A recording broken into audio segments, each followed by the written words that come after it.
Coucou tout le monde et bienvenue dans ce nouveau bilan lecture du mois de octobre 2023.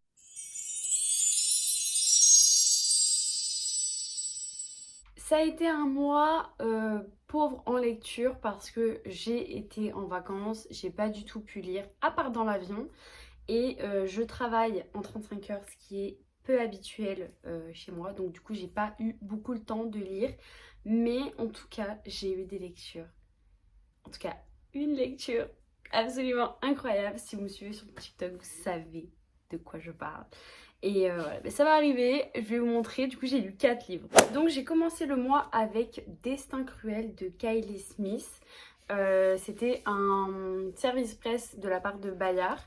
Et ma foi, j'ai plutôt bien aimé. Je m'attendais pas. Honnêtement, je pensais pas que ça allait me botter de fou. Tu vois, ça avait l'air bien.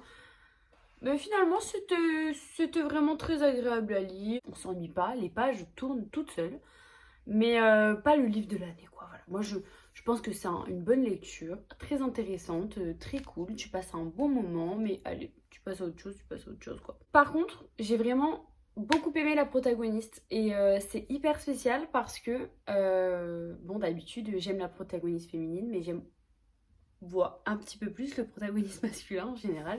Et là, j'ai préféré la protagoniste féminine parce que je la trouve trop touchante, humaine, alors que le personnage masculin, enfin parce qu'il n'y en a pas qu'un, il y en a plusieurs, je suis hyper mitigée. Je ne sais pas si je les aime ou pas. C'est un peu bizarre. Je trouve que c'est positif en fait parce que ça fait du bien de préférer la protagoniste féminine. Ça m'arrive pas tout le temps. En gros, elle doit fuir. Elle fait que fuir parce que si elle fuit pas, on la retrouve. Elle veut pas qu'on la retrouve. Elle a 2 copines avec elle qui la suivent tout le temps. Et en fait, elle va se faire piéger par un des protagonistes masculins. Et elle va se faire secourir par un des protagonistes masculins, mais du coup ils vont devoir aller quelque part pour régler un gros souci qu'ils ont tous les deux. Donc voilà, j'ai dit aucun spoil, il n'y a rien de clair, mais en gros le plot c'est ça, ils fuient, elle fuit aussi, et puis ils vont être amenés à aller dans un endroit, trouver quelque chose pour régler leurs soucis. Voilà le plot. Vraiment lecture sympa, je sais qu'il va y avoir un 2, le 2 promet d'être plutôt pas mal. Ensuite, c'est là que je pars au Canada. Je suis à l'aéroport et je me dis, j'ai pas pris de livre parce que j'ai ma valise Rikiki. Que faire? J'achète un livre en numérique. Et du coup, sortie de nulle part, j'ai lu tac, The Mortal Instrument, Renaissance, le tome 3, la partie 1, qui fait quand même 600 pages. Du coup, voilà, j'ai acheté ce livre.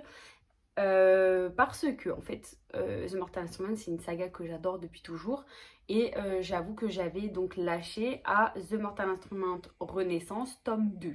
Alors j'ai lu le tome 2 qui m'avait complètement retourné et j'avais commencé à lire le tome 3 à l'époque à la médiathèque et puis j'ai pas accroché en fait. Genre en fait je vais pas vous spoiler tu vois mais il se passe un truc grave et ça m'avait fait trop de peine et j'avais complètement lâché et du coup je me suis dit je peux pas en fait m'arrêter là parce que c'est une saga de malade tu vois, ça me fait vraiment de la peine de m'arrêter là.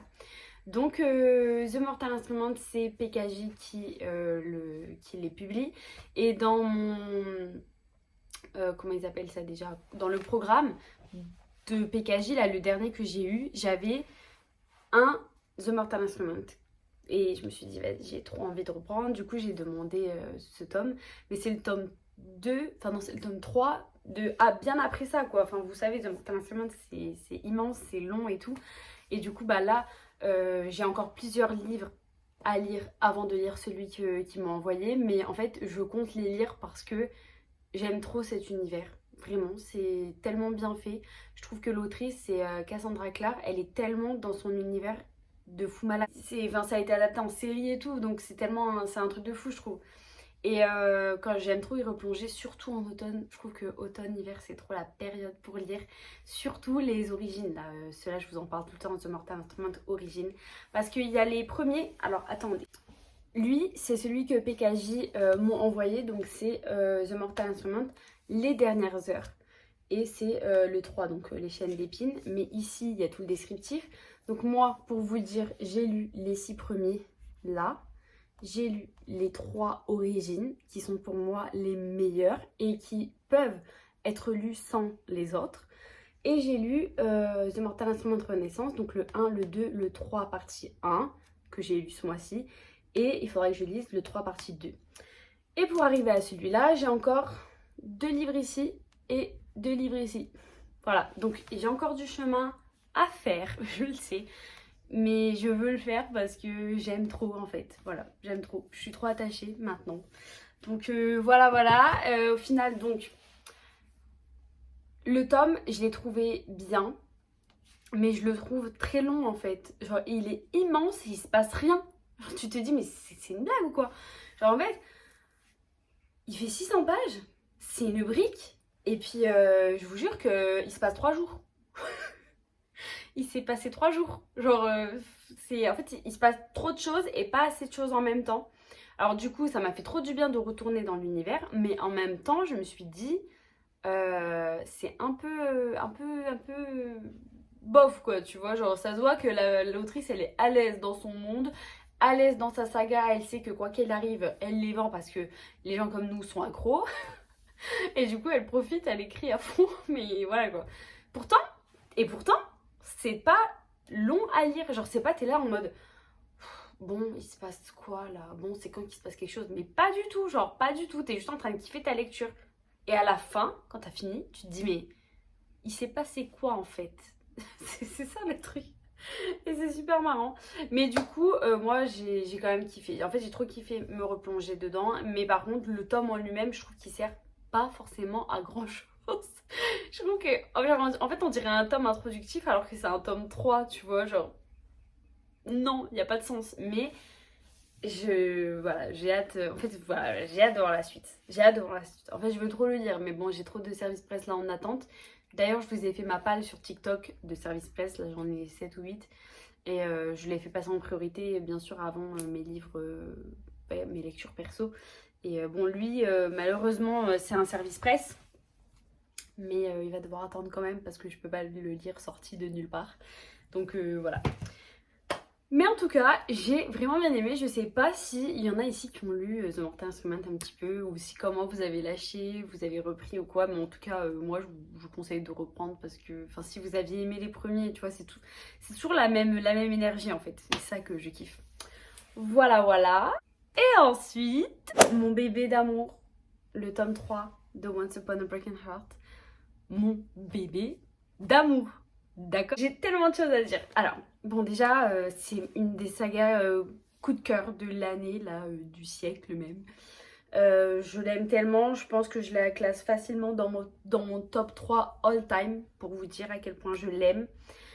Je suis amoureuse des personnages, des protagonistes, je suis amoureuse de la plume, je suis amoureuse de l'univers, du monde créé, je suis amoureuse de tout ça. Genre vraiment c'est tout, c'est moi, c'est mon Dieu, qu'est-ce que j'aime. Genre je peux même pas vous dire, j'aime trop, tout simplement. Je pense que ça plaît pas. En tout cas, il a quand même une bonne hype aux US, genre une très bonne hype. Donc aux US ça plaît bien, mais j'ai vu qu'en France ça a beaucoup moins plu.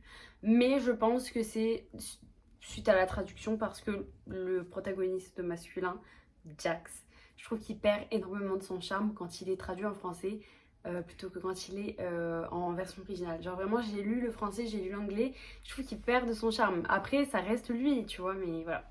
La VO, des fois, tu peux rien y faire, c'est comme ça. Dans mes vidéos bilan, il y a quelques mois en arrière, il y a carrément le tome 1. Je vous parle du tome 1 de Once Upon a Broken Heart et je vous dis à quel point j'ai aimé, je suis comme une tarée. Et là, j'ai lu donc le 2 et le 3. Et en fait, c'est une dinguerie. Je peux même pas vous dire à quel point c'est une dinguerie, voilà. J'aime trop. Alors, par contre, j'ai vu qu'il y en a beaucoup dans le BookTok US qui ont été déçus du dernier tome. Et en fait, je trouve qu'ils font des manières, tu vois. Non mais tu vois, je comprends, mais en même temps, en fait, dans un sens, je comprends parce que, genre en fait, quand t'es dans une série que t'aimes de tout ton cœur, tu t'attends forcément au mieux, tu t'attends forcément au best du best. Et en fait, c'est ça le problème, c'est quand t'as des attentes trop hautes, le problème c'est tout le temps ça, c'est tout le temps le même avec les livres hypés ou avec les suites que t'attends avec impatience. C'est tout le temps le même problème, c'est qu'au final t'es déçu parce que toi-même tu t'attendais à un truc de fou dans ta tête, t'as déjà fait des scénarios, tu vois. Mais non, ça se passe pas comme ça dans la vraie vie, c'est l'autrice qui écrit, c'est pas toi dans ta tête. Et là, voilà, l'autrice elle a fait ça, c'est magnifique. Ce qu'elle a fait, c'est magnifique. Alors oui, il y a des choses qui m'ont moins plu dans le tome 3 que dans le 1 et le 2, c'est vrai. Mais en tout cas, c'est quand même incroyable, en fait. C'est tout. C'est quand même la fin de cette trilogie qui est insane. Et j'aimerais tellement qu'elle l'écrive encore sur eux ou sur des spin-offs ou quoi. Enfin, c'est trop mon rêve. Je crois qu'elle a parlé qu'elle pourrait faire un spin-off sur 2 protagonistes, enfin sur 2 personnages. Et j'aimerais trop en fait, j'aimerais trop. Genre en fait, tout ce qu'elle écrit, je veux le lire. Tout ce qui est en rapport avec eux, je veux le lire. J'étais tellement dévastée d'avoir fini. Faut même pas que j'en parle en fait. Faut pas que j'en parle que c'est fini parce que ça me fait trop de la peine. Oh mon dieu, c'est horrible. Genre vraiment, j'ai chialé tellement et puis j'avais tout le temps envie de pleurer, tout le temps envie de me mettre dans un coin d'une pièce comme ça. Et de juste je suis vide. Voilà, d'être vide. Parce que c'est vraiment ce que j'ai ressenti quand j'ai fini et c'est trop incroyable les sagas comme ça, il n'y en a vraiment pas assez. Voilà. Mais en fait, je l'ai acheté en numérique aussi parce que je l'avais précommandé, sauf que Amazon, tranquille, il te le livre un mois après la sortie. Je l'ai toujours pas actuellement. Donc le jour J, je l'ai pareil, acheté en numérique. Je vais juste vous remontrer les 2 premiers pour vous rappeler de quoi ça parle. En plus, je suis trop contente parce qu'ils ont réimprimé le tome 1 en relié qui n'existait plus, il était introuvable. Ils l'ont réimprimé en relié pour l'occasion. Donc du coup là, c'est les 1 et 2 en relié. Et on suit donc un personnage qui est un personnage qui n'est pas humain. Alors, dans le livre en anglais, ils disent fate. Qu'est-ce que c'est en français déjà? Divinité, je crois. En français, je crois que c'est des divinités. C'est des fatalités. Et en anglais, c'est des fates. Donc du coup, les fatalités, c'est des personnages qui sont... En fait, j'aime trop ce principe qu'elle a fait parce qu'en gros, c'est genre une fatalité, elle a sa caractéristique, tu vois. Du coup, il y avait par exemple, je sais pas, Lala. Lala, c'est la mariée maudite. Donc en fait, elle est représentée sur sa carte comme la mariée maudite où en gros, elle peut pas... Genre à tous ces mariages, ça finit mal, je me rappelle plus exactement. Et nous, en fait, on va suivre le prince de cœur. Voilà, le prince de cœur qui tue toutes les filles qu'il embrasse en fait. Il ne peut pas embrasser une fille sans qu'elle meure. Voilà. Mais en gros, il y en a plein des fatalités. Et du coup, nous, on suit une fatalité en particulier dans Once Upon a Broken Heart. Et on suit Jax. Donc c'est notre protagoniste masculin. Et notre protagoniste féminine, c'est Evangeline, qui est l'amour de ma vie. C'est une poupée, une princesse. Elle croit en l'amour au premier regard. Elle a tellement d'espoir, elle a tellement d'amour en elle, elle est tellement pure. Je l'aime trop en fait. Et bref, en gros, du coup, elle est envoyée dans le nord par des personnages de Caraval. Voilà. C'est pour ça que je vous conseille de lire Caraval avant. Mais il y en a qui veulent pas le faire et je comprends. Mais vraiment, moi, je vous conseille de lire la trilogie Caraval avant. Parce qu'il y a quand même pas mal de parallèles. Du coup, elle est envoyée dans le nord et pour représenter le sud, en fait, tout simplement. Et en fait, là-bas, elle va croiser le chemin de Jax. Et Jax, en fait, il a besoin d'elle pour quelque chose et il va se servir d'elle. Totalement se servir d'elle. Donc voilà, elle va être amenée dans des aventures complètement folles dingues. Voilà, je vous conseille de les lire. Voilà. Il y a le 1 qui est sorti en français, le 2 qui sort en français il y a dans pas longtemps, je crois en décembre. Et le 3, je pense qu'il tardera pas non plus trop. Donc voilà, lisez-les. Tout ce que je peux vous dire. Je les aime trop. Le dernier livre que j'ai lu ce mois-ci, c'est Ce qui nous rend vivants de Emma Green. Enfin, des Emma Green. D'ailleurs, mon dieu, j'étais tellement émue. Je commence ma lecture et je vois ça. Elles me l'ont dédicacé, c'est trop gentil. J'adore. Et genre j'étais tellement émue, c'est trop gentil. Bref, du coup j'étais trop hypée par ce livre parce que j'ai jamais lu de livre dans un milieu médical. Donc là ils sont aux urgences de Chicago. C'est des médecins, enfin une interne, un médecin. Et j'avais trop envie, voilà, de lire ce livre. Et puis j'ai adoré. Voilà, donc faut savoir que c'est mon deuxième Emma Green, j'en ai pas lu beaucoup et en fait à chaque fois que j'en lis un du coup bah, je kiffe trop, je me dis faut vraiment que je me penche plus sur le sujet et que je lise d'autres Emma Green parce que franchement j'ai trop kiffé quoi. Genre j'ai trop kiffé, c'est vraiment une romance mignonne et enfin tu vois, enfin genre lui par contre mais mort de rire, genre vraiment lui. Au début j'étais là mais c'est qui lui tu vois, genre vraiment je me disais mais... Non, genre non, bof, genre j'aime pas le protagonisme masculin, j'étais là, non. À un moment donné, il a fait un truc, j'étais là, mais quel... Genre vraiment, j'ai dit à voix haute, hein, j'étais là dans mon lit, j'étais là, mais quel Et genre je me suis dit, mais lui c'est dead, on l'oublie. Elle, je l'adore, tu vois, elle, je l'adore, Cléo, je l'adore. Elle est trop humaine aussi, genre vraiment, elle est humaine, elle est... Ah, elle est trop mignonne, t'as envie de faire un câlin, tu vois. Cléo, t'as envie de faire un câlin, je l'adore. Et du coup, lui, voilà, quoi, j'étais en mode non, non, t'es chiant. Et en fait, non, il est parfait, voilà. Non, je l'ai trop aimé, je les ai trop aimés, j'ai trop aimé l'entourage aussi, j'ai trop aimé l'environnement, tout ce qui se passe. Aussi, j'ai adoré un truc, c'est que une fois qu'il y a un peu la concrétisation du couple, que ça se termine pas tout de suite, tu vois.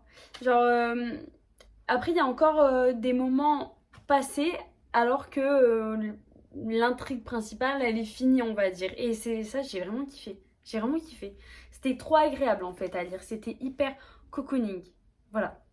Donc je vous le recommande à 100%. Il était super, c'est un one shot et il se lit trop bien. En fait, je le savourais, vraiment, je le savourais, je le lisais, mais en douceur parce que j'avais envie de prendre mon temps pour ce livre et de le savourer. Et alors, le truc vraiment trop marrant, à la fin, quand je lis les remerciements, je lis. Attendez. Non, mais là, vous n'allez pas en revenir. Et enfin, merci à Vi, qui se reconnaîtra la lectrice la plus fringante de toutes les salles de réanimation de France. Donc, Vi, en fait, dans le livre, c'est la coloc de Cléo. Et comment elle est décrite, en fait, ben voilà, moi j'ai pas prêté attention, mais quand j'ai lu ça, j'ai compris qu'elle était inspirée de Victoire en fait. Victoire, nous les lecteurs, vous la connaissez forcément. Et je trouvais ça mais tellement adorable, genre vraiment, mais c'est trop chou. Vraiment, parce qu'en fait, quand tu sais Victoire et Emma Green, l'histoire d'amour, et ben j'ai trouvé ça trop chou qu'elles lui ont un peu dédié un personnage. Enfin qu'elles ont inspiré un personnage d'elle et en plus c'est trop ça en fait parce que moi au début je me rends pas compte, je lis mon livre mais après quand je vois dans les remerciements je me suis dit ah mais complètement, genre vraiment c'est elle. Donc voilà, c'était trop mignon, j'ai adoré, je vous le recommande à mort. Et ben écoutez, voilà, c'était un petit bilan mais j'espère que ça vous a plu. Dites-moi vos lectures du mois d'octobre, si vous en avez lu beaucoup plus que moi ou pas trop. En tout cas, j'ai beaucoup de lectures là pour le mois qui arrive parce que j'ai une palle énorme. Là, j'en ai quelques-uns. Et j'en ai quelques-uns qui sont pas rangés, j'en ai quelques-uns qui sont rangés. Mais en tout cas, ça a l'air trop bien. Genre, lui, j'ai trop hâte. Come Back Home, ça a l'air d'être une romance trop mimes. The Thin Print, je l'attends depuis 1000 ans. The Way I Used to Be, il a l'air trop bien. Passeur de souffle. Witch and God, mais alors lui j'ai pas compris parce que j'ai pas lu les autres, enfin j'ai pas compris pourquoi on me l'a envoyé, faut que je demande, j'ai toujours pas demandé. Et attendez, il y a lui aussi, il est où lui? Les derniers jours de Cléopâtre, regardez-moi cette beauté. Le livre est magnifique, genre vraiment magnifique. Et puis j'ai déjà sorti le cycle des secrets parce que je le commence, voilà. Mais voilà, en gros, le mois prochain, normalement, j'aurai lu la plupart de ça. Je pense que j'aurai pas tout lu parce que c'est pareil, je travaille encore ce mois-ci. Donc, j'aurai pas énormément de temps pour lire. Mais le mois prochain, vous aurez les avis des livres que je vous ai montrés là. Donc, voilà, voilà. Bisous!